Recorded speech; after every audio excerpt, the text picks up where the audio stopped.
वो तो आज कहते हैं हमने 800 साल इस देश पे हुकूमत की, अभी कुछ दिन पहले बयान दिया, और फिर कहते हैं कि साहब हम तो मजलूम हैं, हमें अधिकार मिलना चाहिए। ऐसी विचित्र स्थिति आज के देश में आकर खड़ी करने का प्रयास किया जा रहा है जो सत्य से बिल्कुल परे है। आपने कभी नहीं सुना होगा पूरी दुनिया में कि कोई यह भी कहे कि हमने इस देश पे शताब्दियों तक हुकूमत की है और फिर यह कहे हमें स्पेशल स्टेटस मिलना चाहिए। मैं पूरी ईमानदारी से एक बात कहना चाहता हूं, जब यह देश आजाद हुआ 1947 में तो 567 रियासतें थी।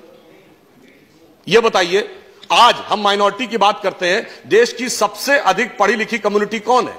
पारसी, 0.1% की माइनॉरिटी है। सबसे प्रॉस्परस कम्युनिटी कौन है? जैन, 1% की माइनॉरिटी है।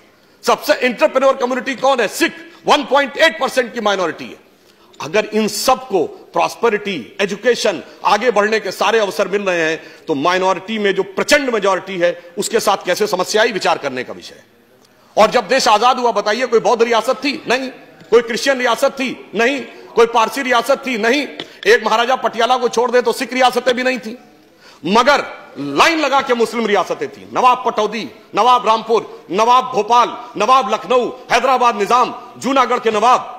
फिर ऐसे हालात क्यों हो गए कि आज बाकी सब पढ़ाई लिखाई में आगे और बाकी सारी चीजों में आगे और एक ही वर्ग पीछे होता चला गया? मुझे लगता है इसमें दोष इसका भी है कि जो सियासत की गई ना, अदावत की और मोहब्बत की।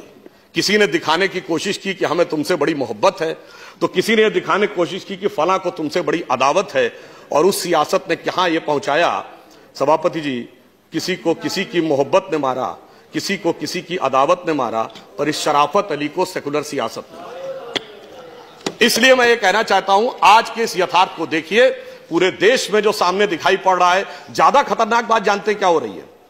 मैं सदन का ध्यान आकर्षित करना चाहूंगा कि ज्यादा खतरनाक बात यह हो रही है कि अब यह बहुत उग्र स्वरूप में आगे बढ़ने का एक प्रयोग किया जा रहा है।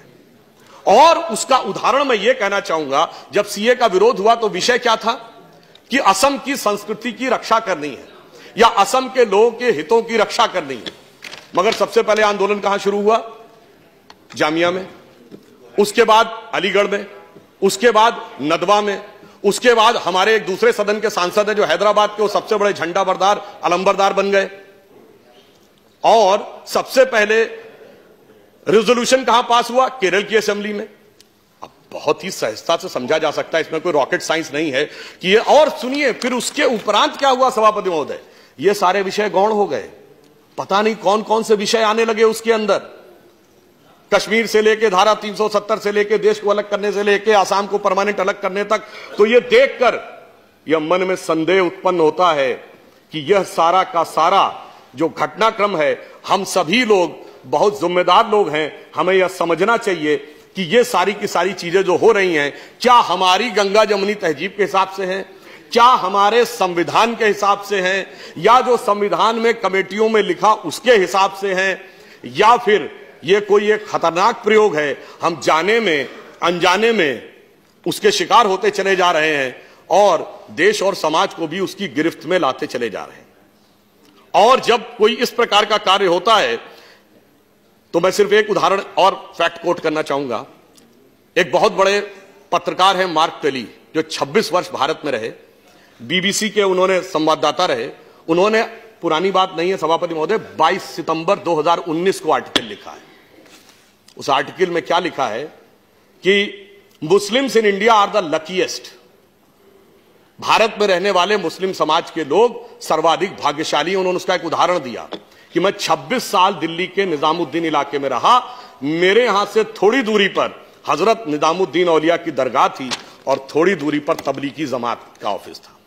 उन्होंने कहा दुनिया का कोई दूसरा देश होता तो 26-27 साल में कोई एक दूसरे को समाप्त जरूर कर देता, परंतु भारत के मुस्लिम इसलिए भाग्यशाली हैं कि वो अपने मजहब के अंदर भी जिस तरीके से चाहें उस तरीके से इबादत कर सकते हैं। ये कहने वाला कोई संघी भाजपाई नहीं है, ये कहने वाला एक वह पत्रकार है जिसने पूरी जिंदगी भारत में गुजारी है और 2019 में उसने कहा है। इसलिए मैं ये कहना चाहता हूं कि जो कुछ भी हो रहा है इस पे किसी भी प्रकार का खतरनाक खेल सभी के लिए नुकसानदेह हो सकता है। यह नहीं सोचना चाहिए कि सिर्फ हमारा हित साधन होगा और दूसरे को क्षति होगी। अगर और वो भी विशेषकर जब बगैर किसी आधार के यह बात हो रही हो। मैं फिर एक पंक्ति कोट करना चाहूंगा, बड़े प्रसिद्ध शायर हैं राहत इंदौरी उनकी, और बड़ी फेमस कविता, आप लोगों को बहुत ध्यान होगी, कि अगर है खिलाफ तो खिलाफ होने दो, ये सब धुआं है कोई आसमान थोड़ी है, आगे है लगेगी आग तो आएंगे घर कई जद में, लगेगी आग तो आएंगे घर कई जद में, यहां पे सिर्फ हमारा मकान थोड़ी है। यह विचार बिल्कुल ध्यान रखिए कि हम सिर्फ अपना हित साधन करते हुए आगे निकल जाएंगे, ऐसा नहीं। और अंत में मैं ये कहना चाहूंगा, राष्ट्रपति जी के अभिभाषण के पहले ये अगर आपको समझ में आ जाता तो दुनिया कुछ और होती साहब।